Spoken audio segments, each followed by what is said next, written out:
Perfect. So the session today is tutor question time from Steph of LawHound, who just has personally helped me a great deal with my tuition business, but has also been very, very generous with resources and support for the entire tutor community. So thank you very much, Steph. You've taken a Thank lot you. of weight off of all of our shoulders. Oh, it's an absolute pleasure to work with tutors. I find that all of you are kind of like so willing to actually want to get things right and really care about your clients, the students, etc. And do you know what? That is 99.9% of getting things right, is wanting to. Yeah, I like that when you explain about the importance of good intent. Obviously, we need to be following good legal practices and certainly not making efforts to not break the law, but good intent was really important in what you do. Yeah, yeah, absolutely. I'm not sure how much you sort of know about this morning, Georgina, but what we've done is asked for sort of questions to come in. And the reason I've done that, and I will obviously open it up to sort of anybody who has questions, Mm. is because sometimes people don't like to sort of ask a question which particularly relates to their business. So we thought by getting some questions in, it's a really good way of sort of somebody sort of asking a question, but not, it's her, or it's him, it's him.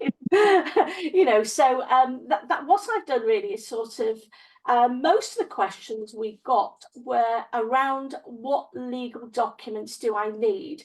So I thought I'd launch into a bit of a spiel about that. I'll just introduce myself in a minute, but launch into a spiel about that. We had a couple of quite specific questions, and then kind of like open it up to anybody that has particular questions that haven't already been covered, if that Yeah, works yeah, for everybody. Excuse me. perfect. Thank you very much. Okay, so I'm Steph Barber. And I call myself a lawyer with a business heart. So I'll wind that back by saying, yes, of course, I'm a qualified lawyer. I qualified as a solicitor just a few years ago, because I'm obviously only 21, but I don't actually practice as such now, because what myself and my best friend, who's my business partner, decided that actually what businesses needed was not for me to tell you everything about the law and say, go away, here we go, Georgina, this is it, you know about it now. You wanted something practical that you could use, and more importantly, that was actually going to work in your business. So that's what we do. And that's why we have things like the tutor toolkits, which have been designed by sort of having great input from people like Georgina to sort of say, look, what's going to work for you? And it means that they're more affordable, budget friendly, and we work very much to sort of fix costs, because I don't like getting a bill that I don't know what the end result is going to be. So why should I expect anybody else to? So yes, I do all of the legal stuff, but my passion is to help you to start, to run, and to grow your business to what you want it to be. So when I'm talking about legal documents, as I say, I sort of get asked, and the main questions around here, well, what documents do I have to have in place? And I always say, look, this is about building firm foundations for your business. Yes, of course, there are legal things that you need to comply with.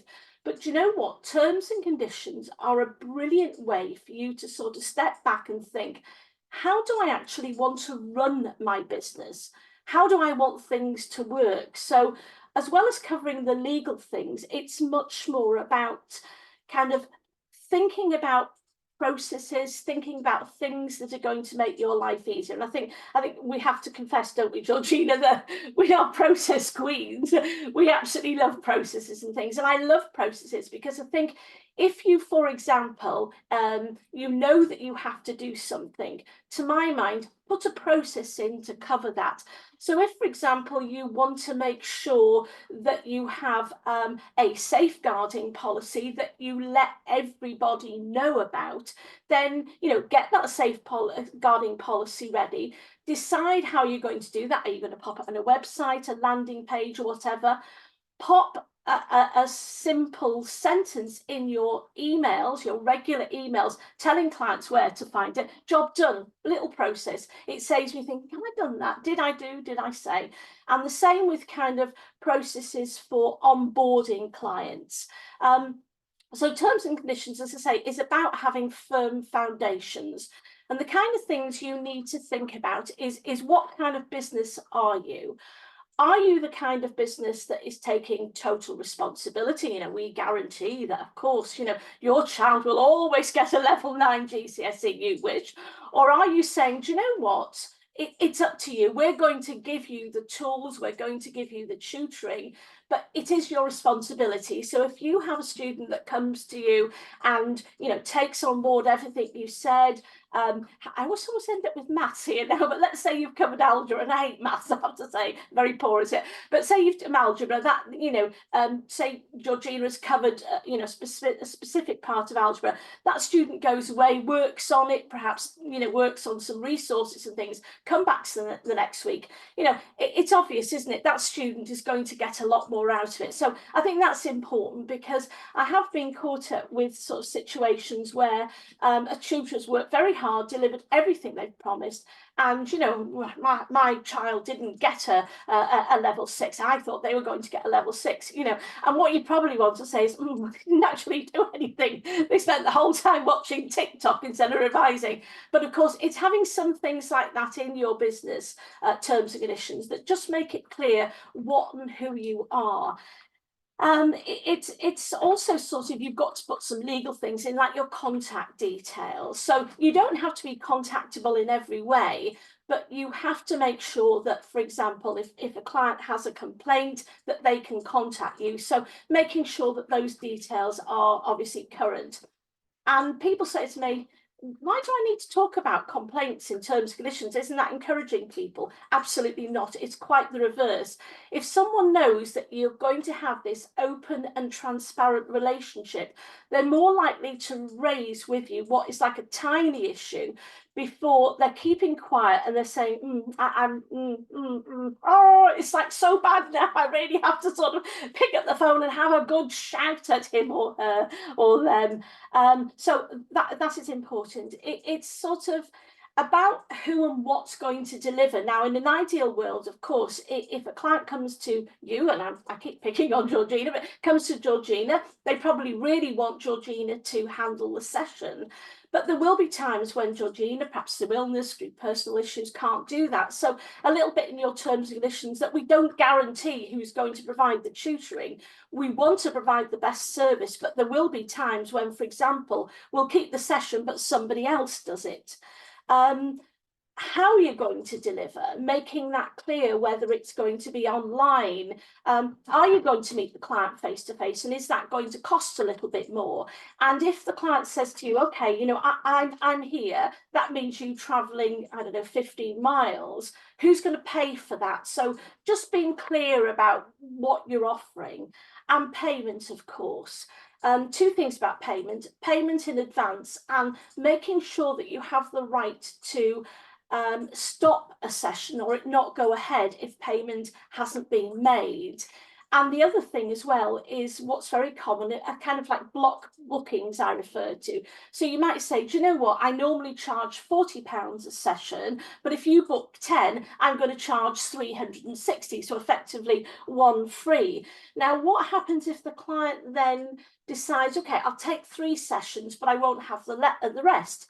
Making sure that, for example, you can say, hold on a minute, you've broken the agreement that we had because I was giving you the discount on the basis that you were having 10 sessions. So actually, you know, because you didn't have the 10, you only had the 3 or 4, then actually I'm charging you at the full £40 instead of that reduced rate. And I can't work out the calculations as to what it would be. So I'll leave you, ladies and gentlemen, to do that. Excuse me. So, making sure that you deal with any legal responsibilities. A lot of you are dealing with consumers, and consumers are people who are not buying from you in the course of their trade.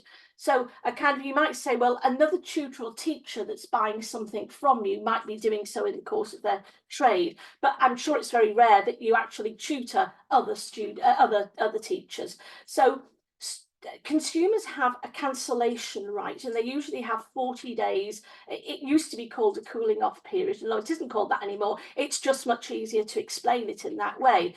So if, for example, you're running online sessions, it's so easy for someone to get on and say, yeah, okay, I've had 4 online sessions, I've had them in 4 days because it was an intensive prepare for your SATs exams or whatever it is. Do you know, I don't like it, I'd like my money back, please.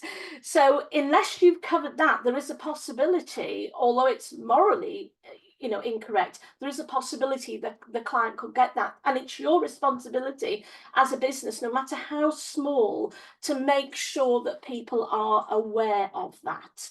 And people say, well, doesn't it have to be really complicated or not? No, not at all. We have terms and conditions which are meant to be sort of written, and they are written in plain English, and they're easy to scan. It's just about creating this transparent and relationship so that everybody knows what's going on, everybody knows what's expected from them. You might put in there, for example, that students are expected to do any homework that's set. You might put in there and say, do you know what, I'm not the one that's doing your homework. I will help you with a particular issue relating to homework. I can help you with, for example, this particular aspect of chemistry, but I'm not going to sit here in the session and prepare all of your homework for you. So sort of getting that out into the open, and making sure that if you are going into clients' premises, we're really clear what insurances you should have. I always say to tutors, it's a good idea to have a professional indemnity insurance just in case. And the reason I say that is because I had a situation with a tutor who was tutoring somebody in GCSE English. At the time, there was a misunderstanding at which exam board they were doing. And the tutor was teaching Macbeth and going through the whole of Macbeth, and they were getting on swimmingly, and they were nearly at the end when the student said, actually, I'm doing Romeo and Juliet. So, of course, you can see that there was obviously a discrepancy in what had been done, and the parent, for whatever reason, decided, you know what, my child didn't get a very good score, didn't get the best predicted score that she could have got, so I'm now going to sue the tutor. And you can see how, albeit that was a misunderstanding, it was great for the tutor to say to the insurers, do you know what, over to you. And that's not particularly expensive, so it is something I would encourage you to actually have a look at. And remembering in your terms and conditions that you are creating and setting out that relationship with the people who are buying from you. And I think if you open it with that, rather than, oh, it's a legal document, oh, I really don't want to do that, because I feel like that too with some legal documents. Start with it, this is good for me, this is me creating a relationship. Another thing that you obviously all need is safeguarding. You need a safeguarding policy. And the reason you need a policy is my favourite saying about compliance. It's about saying what you do, doing what you say, and being able to prove it. Now, you may know absolutely everything about safeguarding, and you may know absolutely how you would handle if you had a child in front of you which you had a concern about. You kind of, obviously, you'd know what to do. But if you were ever inspected by somebody, or if there was ever a blip, with a student or client of yours, then you're saying, well, I've got this in my head. What you need to be able to do is say, policy, if that happened, I would follow that policy, and I hope that none of you ever have to, but it's there, it's written down. It would explain exactly what you're looking out for, why you've got the policy, and you know what, it's another one of those things that shows how deeply you care, because I know all tutors do care about safeguarding, but it's about that thing of proving it. So I think that's really important. So you'll probably hear me saying that all the time about compliance, that it's about saying what you do, having it written down somewhere, making sure you do it. Obviously, it's not enough to have a policy that you've never looked at, but then you can prove it. So, for example, if you're a tutor that's starting to take on other tutors and work with them, you need to check, for example, they have a DBS. Now, if you've got a little bit of a process for that, and you've got something in your agreement with working with that tutor, which I'll cover in a moment, then it kind of, if someone comes along and says, well, I don't know that they've got a DBS, well, yes, this is how I handle it. this is here. Obviously, you do have to get the DBS, or you need to have the online access or whatever, but you can see how you are starting to do something, and it's back again to these firm foundations. It's how you run your business. It's about this loyal, trusted relationship. It is about covering your legal responsibilities, but it's building the best business that you can and making it as simple as you can, because, you know, as tutors, I wonder how many of you actually really enjoy the admin side when your 40 must be in imparting that knowledge. Excuse me. While on the compliance side, data protection, as tutors, you can't function without sharing personal data. And personal data is any data which does or could actually identify a living individual. So, you know, unless you know the student's name, you're not going to get very far. And of course, delving into that a little bit deeper, some of the information that you're going to get is of a more sensitive nature. So if, for example, I say to Georgina, look, I'd like you to do some tuition now, please, some science tuition with my daughter. She has dyslexia. She's actually a level E dyslexia. Writing is particularly difficult for her because of X, Y, and Z. She works well, really well. Can you take a short break of 5 minutes with her after 30 minutes? Happy to pay you for extra, but she can only do that. So Georgina would naturally write down that information, or she would pop it on a computer program or a screen or something. That is quite sensitive information. The scenario which I always talk about is a tutor who lost their laptop on, I can't remember, a train or a bus now. And of course, they didn't have a very secure password, or somebody knew how to get into it, and neither of the situations is palatable. And then suddenly it was in a local area. Everybody knows that, you know, somebody's having tuition for their 11 plus. You know, mum has made it very plain that you know, that the child is, you know, basically sort of everything's going to be put into them getting into this. You know, such and such has got a problem, they've got ADHD, you know, we have to do this, we have to do that. And you can see how that would be a reputation issue. It's a problem for you legally, because of course you are going to get fined potentially from the Information Commission officer. That is you know, that is going to be an issue. But what's more important is the damage which you, to some extent, can't be covered over by a fine. Oh, that's the tutor that gives out personal information. Well, Gillian Leverguess, she lets someone see, know, whatever. And of course, as stories get told, they get more and more embellished. And your sort of role in this, unfortunately, you know, you're not portrayed in a good light, and you can see how that is an issue. Whereas if you've got a policy that says, do you know what, I've thought about some of the things that could go wrong. If I do lose my laptop, the first thing I'm going to do is, I've got a backup of all my clients. I'm going to email them and say, look, there has been this breach of data. I'm awfully so sorry. You know, it might be no fault of your own. It might be that your laptop was stolen from the car. But these are the things I'm doing, and these are the things I'm doing in line with what the ICO, the Information Commissioner's Office, say I must do. I'm letting you know. I've let the police know. I'm going to every step I can to try and retrieve that. You know, and you may have other things that you can do, like, you know, close access to programs remotely, you know, whatever it is. You might be able to track it, you know, dependent on the type of laptop or MacBook that you have. So it's those kind of things that you need to think about. And again, it's about, yes, it's about your legal responsibilities, but it's about so much more than that. It's creating this trusting environment with your clients, saying, do you know what? I'm a tutor, yes, of course, and I'm a jolly good tutor, but actually I know my legal responsibilities, and I really care about what's happening here. I really care about your data, and I want to help, and I want to sort of make sure that if we have an issue, you know, I'm doing everything I can to put that right, because, you know, nobody is infallible, things are going to go wrong, but I kind of have thought about that. So I hope that kind of makes a bit of sense. Excuse me. And I think one of the other things I want to talk about is when you're working with someone, tutor agencies grow up very quickly.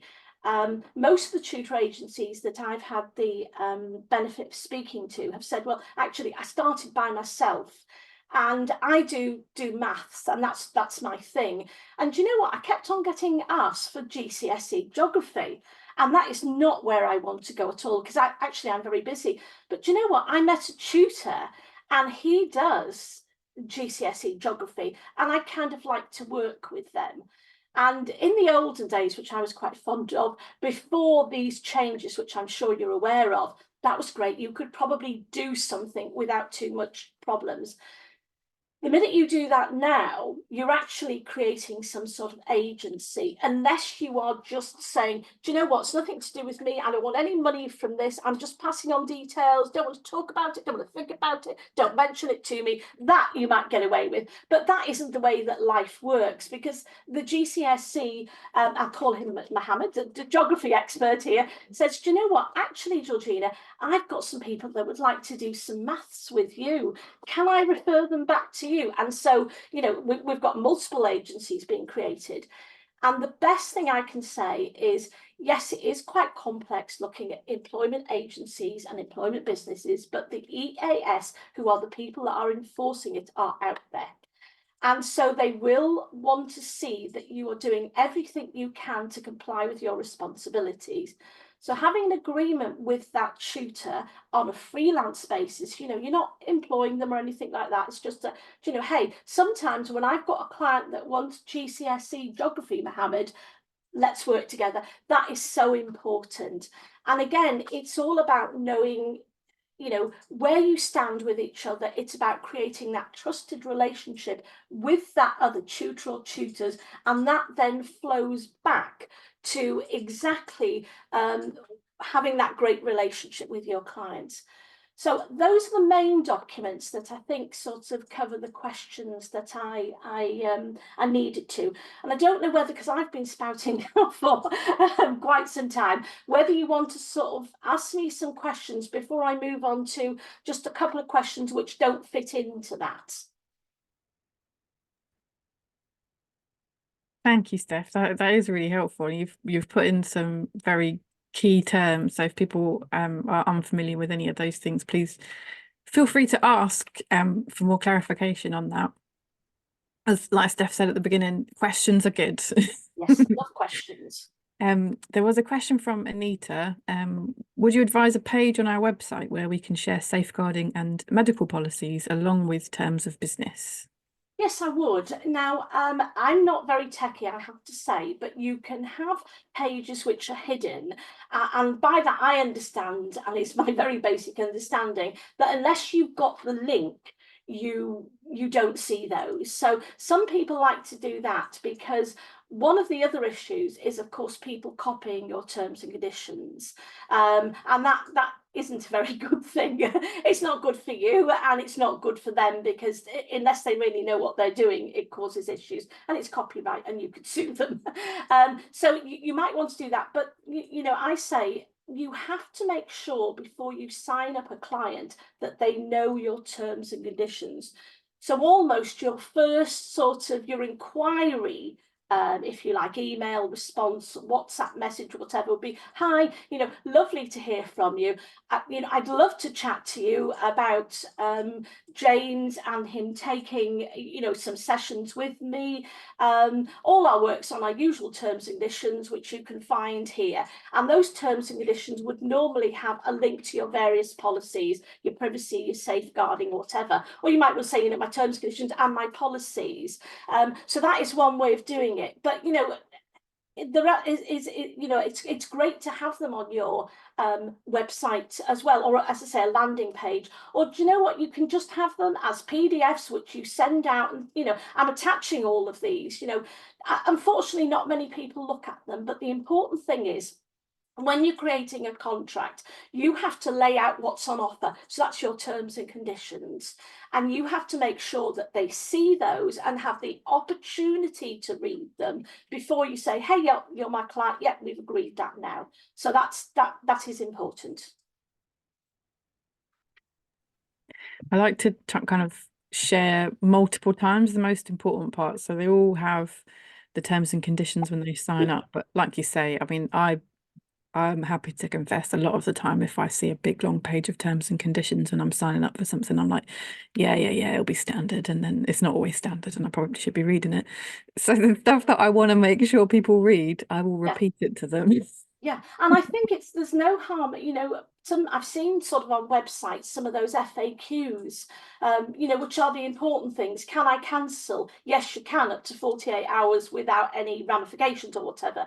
If I've signed up for a block session, do I have to do them all? Well, no, you don't have to do them all, but you've got to pay me, please. And perhaps I wouldn't be quite so bold as that. Yeah, and I think I've seen Lisa saying, yeah, there are certain clauses that need to be highlighted. And I think you're absolutely right. FAQs would be the way that I would do that.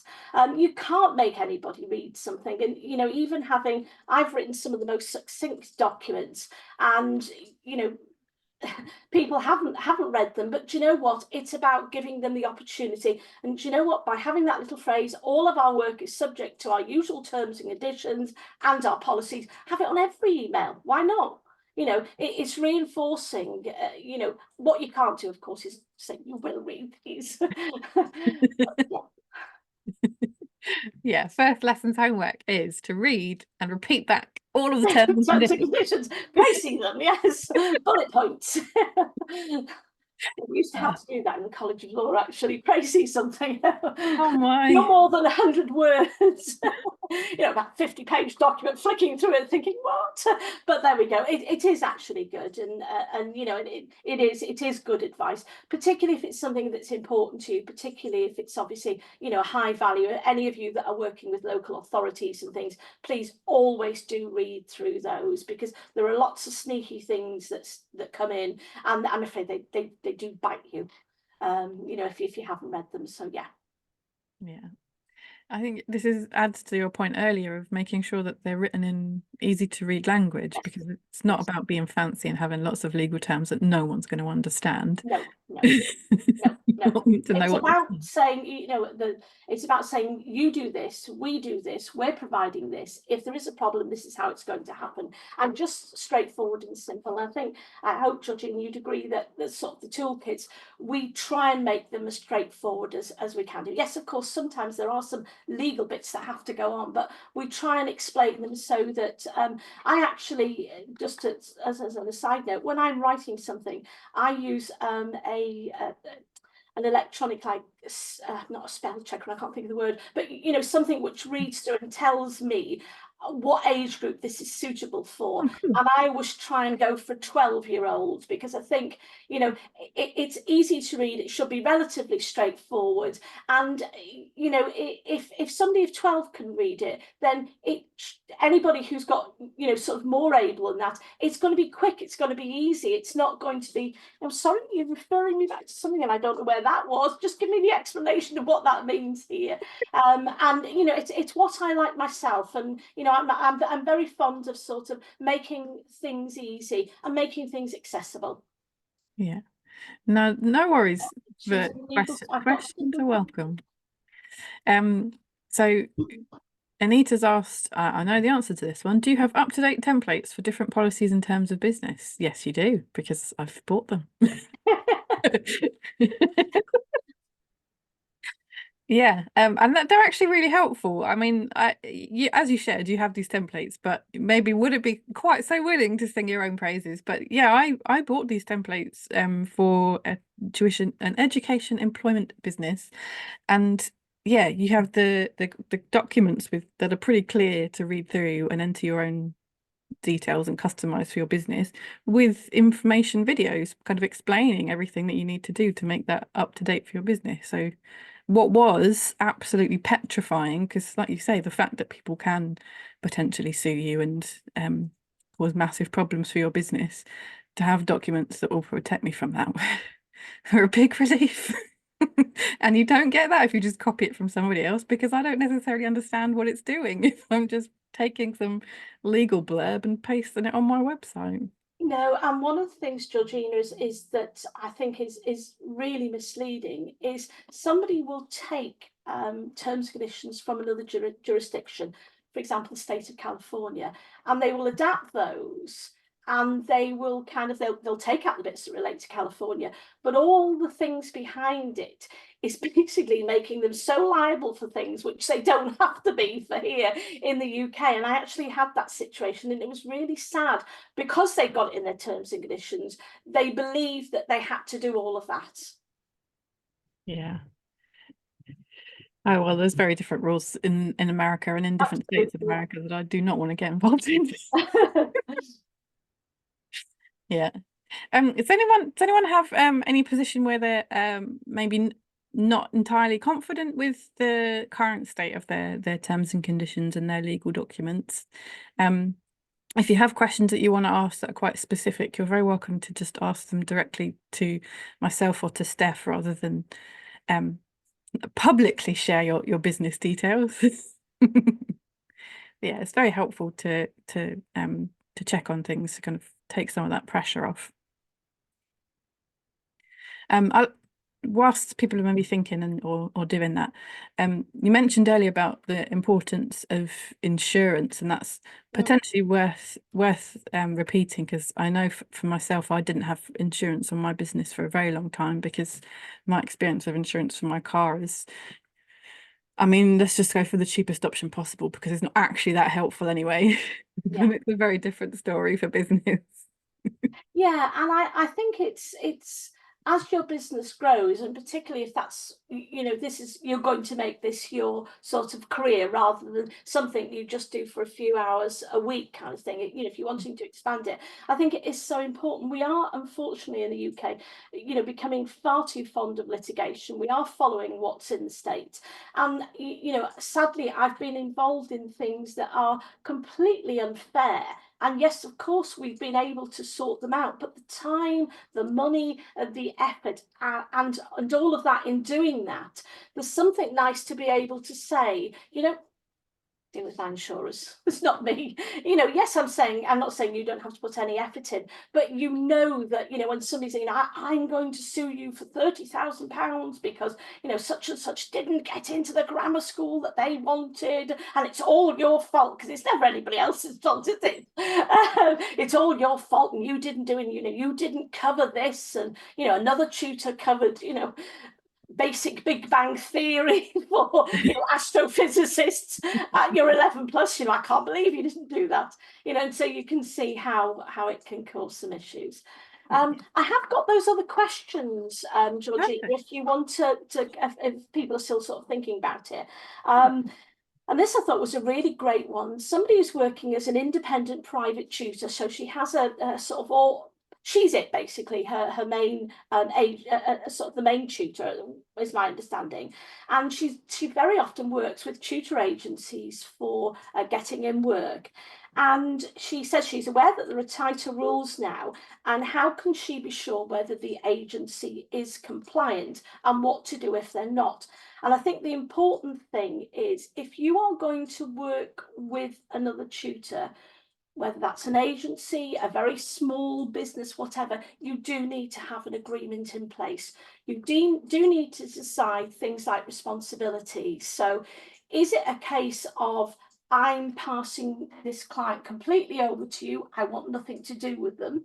Or, as is more realistic, I'm here, I'm kind of doing the admin thing, I'm going to be doing the invoicing and things like that, and I'll be paying the other tutor, and you can come to me if there's a problem or you need to rearrange, but they are actually going to be the delivery. And that's really important, to read through the documentation, make sure that you know what you're responsible for, because when you're working with someone, they should let you know, we're doing this and I'm an employment agency, so you do your billing, nothing to do with me. I'm just kind of like, somebody described it as a dating agency, quite like that. You're introducing tutors to client, go and have your dating sessions, your tutoring sessions, nothing to do with me. Or are you kind of saying, do you know what, you're with me for the maths, so I understand that your mum's going to want to know how you're getting on in geography as well, so I want to be able to provide that more full service. So I think that's the most important thing. What she also says is that she worked for a tutoring business who asked her to take on some extra money, which was their commission. Now, without actually seeing what happened and knowing it in a little bit more detail, I'm sort of thinking, oh, no, because that sounds like somebody is trying to avoid being an agency and kind of leaving you to take money that you then have to pay on to somebody else. Now, there's kind of potentially tax things there, because if, you know, you are getting paid, making easy, £40, and you are paying somebody £10 of that, your income is just the 30, but on paper it's looking like you've got 40, and the tax man is going to say, all these other £10, I'd like you to pay tax on those, please. So that is an issue. I would want to know a lot more. And going back to what I said, is this should all be covered in the paperwork. It should be really clear who's invoicing the client, who the tutor is invoicing, what they're invoicing for. And because even if it's tutor agency, it is possible to have, you might have heard about split invoices, things like Tutor Cruncher. This software program basically says to the client, your total bill is £40, but actually £30 of that is to the tutor, and £10 of that is to the tutor agency. So when the client actually pays their £40, £10 is automatically goes to that account, 30 to the other. Now, don't ask me how they do that technologically, but it happens and it works and it's legal, and it means that everybody is clear where they stand. And then the other question about the rules and guidelines of advertising for tutoring services, are they the same online as in print? Yes, absolutely. And about whether you can specify whether you can have a male tutor or a female tutor or something in particular. The first thing is all of your ads have to be legal, which I'm sure they will do. They have to be decent, honest and truthful. So you can't say, for example, you know, I don't know, I've got a qualification in astrophysics when you haven't, you know. That's fairly obvious, and I'm sure none of you have a problem with that. You have to follow the sort of advertising codes, which are, you can't offend anybody. You've got to be truthful, and you've got to be able to produce any evidence if necessary. So if you say something like 90% of the pupils that I worked with last year at GCSE combined science got a grade 5, you need to be able to prove that. Okay, so it's fine to say it, but you know, make sure that that's the truth. And you've got to be sort of honest in your dealings, particularly with consumers. That's not to say you can do what you want to with other businesses, but particularly there's this protection, I mentioned it before, about consumers. It depends on why and the circumstances if you're advertising for a particular sex tutor.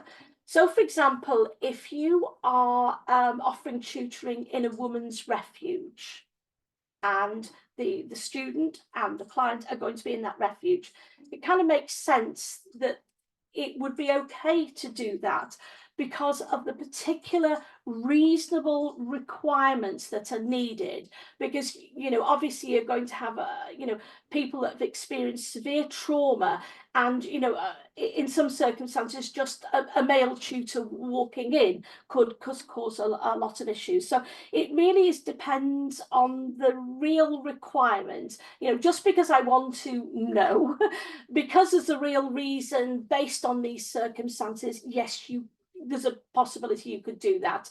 But I would always sort of be cautious. Make sure that, you know, if you want to get advice on it, that's great, but talk to somebody, you know, another tutor that you know, and say, you know, does this sound reasonable? The client has specifically said this, you know, does that sound reasonable to you? Because, you know, a fellow tutor is going to say, gosh, yes, that absolutely makes sense, or no, I'm sorry, that's not going to make sense. And you know, I think it's sometimes taking that step back is what I'm saying can be a good thing. And those were my other two main points that I needed to cover. Oh, I can't hear you now. Have I done something? No, that's my fault. My computer just told me I was muted. I got you. Thank you. Yeah, that's a really interesting one, because I have had a lot of requests from people who would say, I think my child would be more comfortable with a female tutor, please. And without knowing the reasons why, it might just be to do with this kind of archaic image that teachers Yes. are and governesses are. Yes, yeah, that's right. And that's not a good enough reason, I'm afraid. It is a good enough reason if, for example, it's a send issue, you know, or there's some sort of trauma, or obviously sort of anything to do with safeguarding in the past, then those are the kind of issues I'd say, yeah, let's start looking at that.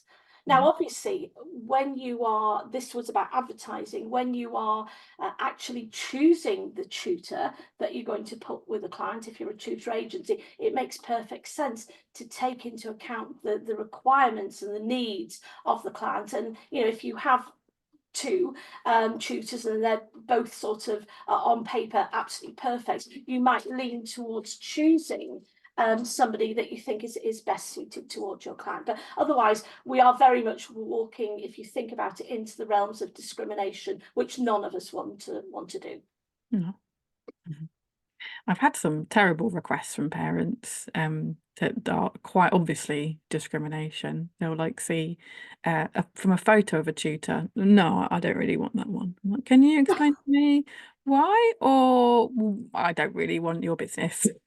Yeah, absolutely. I mean, yeah, and unfortunately, you know, we can't sort of close our eyes to it. There is discrimination, and that's why we have protection with things like the advertising codes. And it's also, you know, I said to you, I'm a great fan of processes, and I'm a great fan of, you know, saying what you do, doing what you're saying, and proving it. And if you are asked in that situation and you think it's reasonable, it is a really good idea to make a quick note of what's happened on that client register, you know, written notes, whatever, that the reason that we've gone and we've advertised for a female tutor is that they are actually living in a refuge or whatever it is, you know.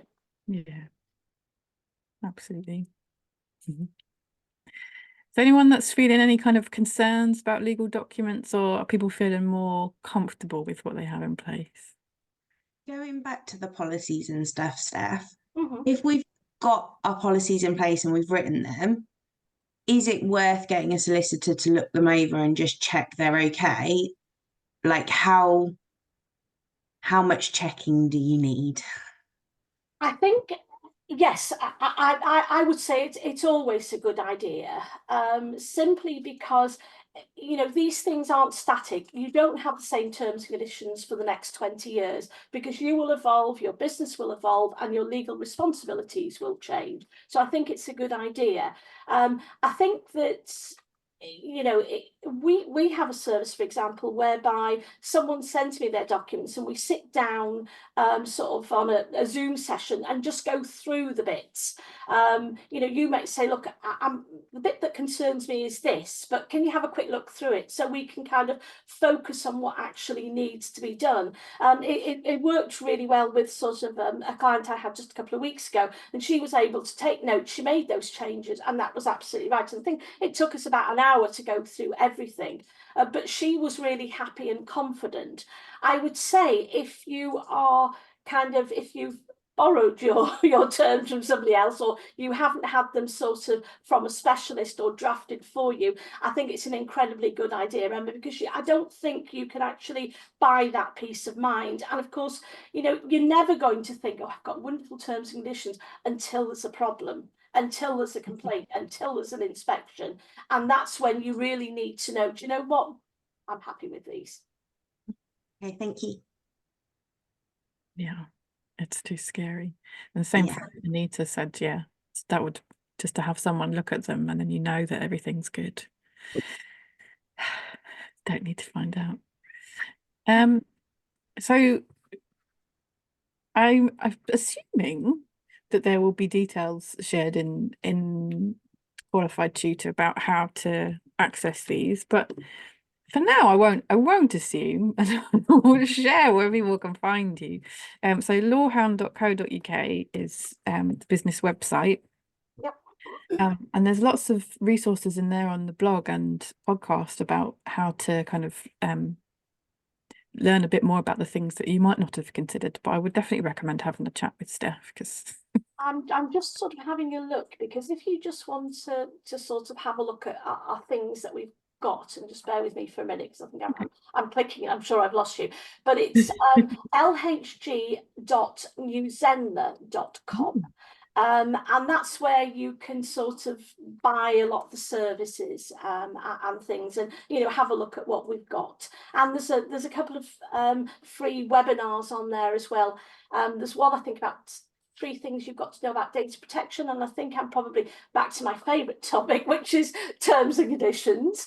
And we're also just, if anybody's interested, we're also kind of looking at having a slightly different brand for our "this is how we work with you" to do the businessy side of things, because I think people, rightly so, I have to say, people think that sort of lawyers just do legal documents, and yes, of course we do, and yes, of course that's it. But for us, it's a little bit more. It's about the practical things as well. It's about the things about growing your business. It's about, like, do I need to register for VAT? And you know what? Is there a way that I can not register for VAT? Not saying I'm saying we get around the VAT regulations, we do something naughty at all, but kind of thinking about the structure of your business. And the other thing as well I will just mention is, at the moment there is an absolute explosion of people selling their resources, tutors selling their resources, and I think whenever I talk to a tutor, it's always, no, I haven't really got any resources. I've got a couple of worksheets. Lovely. Would you like to sell those? They're not worth anything. Well, if I tell you, I have a client that started off selling worksheets. I think she started off selling them at £3, and at the end of the month she made over £1,000. So particularly around to GCSE time. So that's the kind of thing we help you sort of look at with your business. So start looking at your resources, I would say. Yeah, I'm confident that every tutor that's been tutoring for more than like a year is sitting on a whole bank of resources, and even those that haven't been tutoring very long probably were teachers beforehand, so they're all sitting on an absolute goldmine. Yeah, I mean, there's a young girl in the States, and I appreciate it is the States, but she's created something, and she was sort of like a millionaire within about sort of 8 months or so. And I'm not saying that's where you want to go, but I'm saying if you're sitting on a little sort of resource goldmine, I mean, I don't know many people who would say, do you know, no, I don't want any extra money, thanks very much. It's why not, is what I would say. And so those are the sorts of things, because we work with service businesses, and we know that the one issue with service businesses is there's only one of you. So sadly, there's only one Georgina. And even if we wanted Georgina to work 24 hours a day, it's still only 24 hours that Georgina can give. And do you know what? Georgina probably wants to take a bit of time off for, I don't know, lunch breaks, maybe to sleep, and holidays and things. And this is a way of kind of, I hate to say passive income, because I think that's got such it isn't passive at all. You don't just sit there and do nothing. You have to set it up, but it is a good way for kind of like taking that into account in your business. Yeah. On that note, Steph, if you're going to set up a second income stream like that, so resources or online courses or anything like that, is it worth setting it up under the same name as your tuition business, or is it worth setting it up as a separate business? That really depends. And I'm sorry, I hate answers which aren't yes or no, but it really just depends on you and your circumstances. Very often it works well as a separate business, because we as professionals always think, hold on a minute, if I start selling this, I'm doing myself out. I'm selling this resource for £10.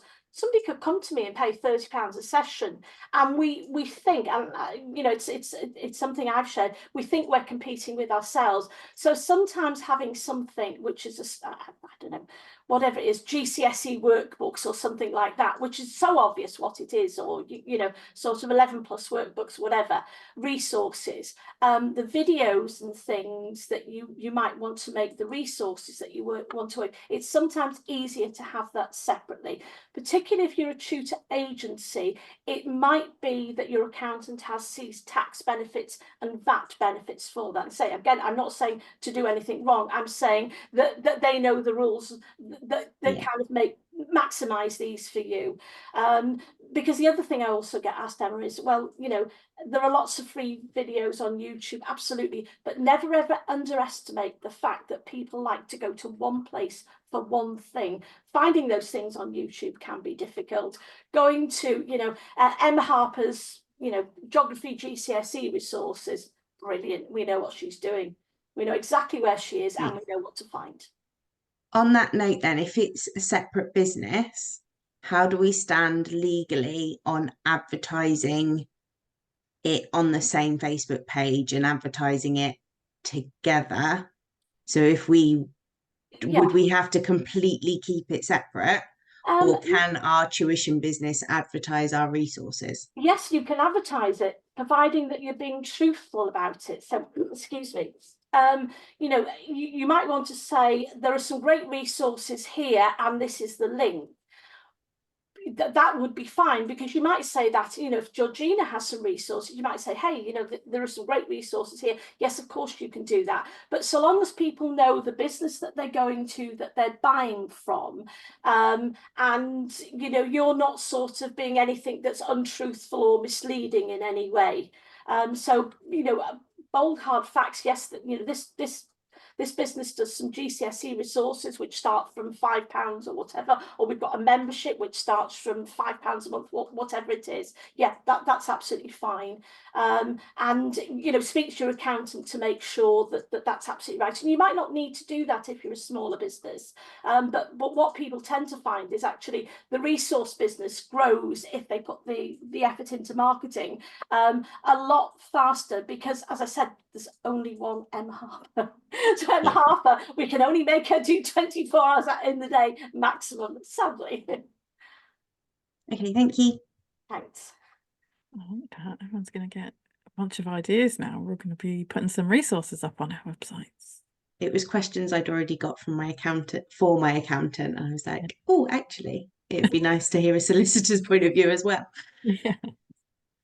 Yeah, that's the challenge. Like, they're all very well having ideas. It's like, what problems are these going to cause for me if I don't set them up properly? My life. That's part and parcel why we can vote this, or we're in the process of opening this kind of like side, if you like, sort of branded issue, is so that you can sort of come and ask the questions, and you know you're not going to get sort of, you know, section 5 of the consumer credit access, because I know that bit as well, but you know, you're actually going to get that practical stuff that sort of, I guess I'm a problem solver, but I also like processes, so I'm about kind of like sitting and looking at something and saying, how can I make this easy? Because I guess possibly I'm probably quite lazy down there somewhere, but it's about kind of like covering it and never having to think about it. Exactly. That takes off mental energy when you know that you've covered all of these in your processes, and you don't have to worry about it every time you do it. Yeah, absolutely. I know we're kindred spirits on that, aren't we, Georgina? Yeah, I love a tick list. Perfect. So we're coming to the end of an hour. I certainly don't want to leave anybody feeling like they've got concerns that they didn't want to share, or they're not sure that they're covered. If you do have questions, please feel free to share them privately if you prefer to. But if you have maybe more questions than you feel you can ask in a conversation like this, I would recommend that you go to the website and you can schedule some time with Steph to talk through the specifics of your own business and what specific challenges you might have and how best to address them. I definitely recommend doing that. I know it probably sounds like a sales pitch, but it's absolutely it's like a weight off your mind. The number of times I've sat thinking about, oh my God, what kind of problems is this going to cause for me, and have I done this right? And when a customer sends back a complaint, is this something I've done wrong, or is that them being a punk? But if you've actually got it all covered, then you don't have to worry about these things anymore. Yeah, very much recommend. That's making my day. This is, thank you so much. You're very welcome. Thank you. Perfect. Oh, good. Oh, I'm glad you feel better, Anita. And yeah, absolutely, do have a conversation. Perfect. Well, so this recording is going to be shared, I believe, on LinkedIn and certainly within the Qualified Tutor shiny new membership area. So if people are watching this in the future and have questions, I'm hoping that the links are underneath where you're watching this, to go and have a conversation with Steph. But like we said, it's LawHound, so you'll be able to find them fairly easily, I imagine, and ask any questions that you might have. yes, Georgina, please feel free to write to us at the team@lawhound.co.uk, and we're happy to sort of set up a meeting, answer questions, whatever. Particularly if you've got any questions sort of as a result of today, because I know you kind of I do this. I go away and think, oh, I wish I'd have just asked this. So by all means, email. Yeah, there'll be some ruminating going on. Fantastic. Well, thank you very much, Steph. That was really lovely chatting with Thank you. you very much, Jeannie. Lovely to meet you all, and best of luck in your businesses. All right, thanks very much. Bye. Bye. Bye.